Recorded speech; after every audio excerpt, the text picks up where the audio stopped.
Zuzwa. Msonye kwanza.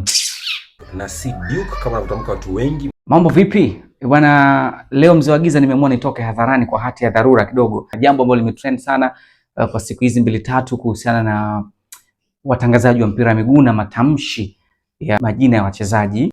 Sasa nimeona yule ambaye alianza kutoa malalamiko hayo mitandaoni aliwataja hawa wachezaji watatu kama mfano wake.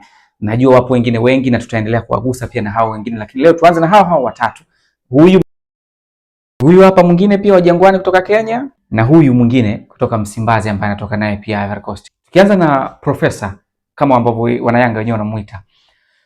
Ukumbuke Ivory Coast ni nchi ya Kifaransa, kwa hiyo hata majina ya wachezaji wao kwa sehemu kubwa yana asili ya Kifaransa, hata matamshi yake pia ni ya Kifaransa. Kwa hiyo huyu ndugu Zuzwa, Profesa, jina lake la kwanza ndio lina changamoto, watu wengi sana wanakosewa hapo. Nikaona nikutafutie mtu ambaye anatoka kwenye taifa ambalo na wao wanazungumza Kifaransa kama ambavyo Ivory Coast wanazungumza Kifaransa, kutoka Kinshasa, DRC.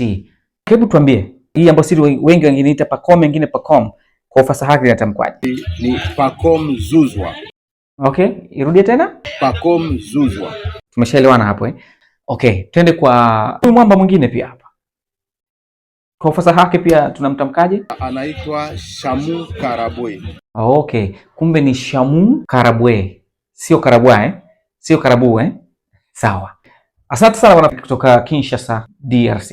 Asante. Watatu ambaye alimtolea mfano huyu kutoka Kenya. Sasa hebu msikize Jason Sagini ambaye ni mwandishi wa habari kutoka nchini Kenya. Bwana, anaitamkwaje? Naam, neno hilo DUKE linatamkwa kama vile Juke na si Duke kama wanavyotamka watu wengi, ni Juke, yani JUUK. Juke. Aha. Kumbe sio Juke, ni Juke Abuya. Si ndio? Kwa sasa hivi ikitokea unasikiliza mpira au unatazama mpira akamuita Juke Abuya au akasema Pacome Zuzwa, msonye kwanza.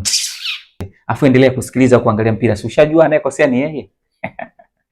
Okay, kama unaona pia kuna wachezaji wengine ambao namna wanavyotamkwa na watangazaji tofauti tofauti wanakuvuruga hivi, uelewi kipi ni kipi, andika kwenye comment hapo, tutatafuta usahihi wake alafu tutaikana sawa, ama vipi? Chao. Mzee wa giza hapa.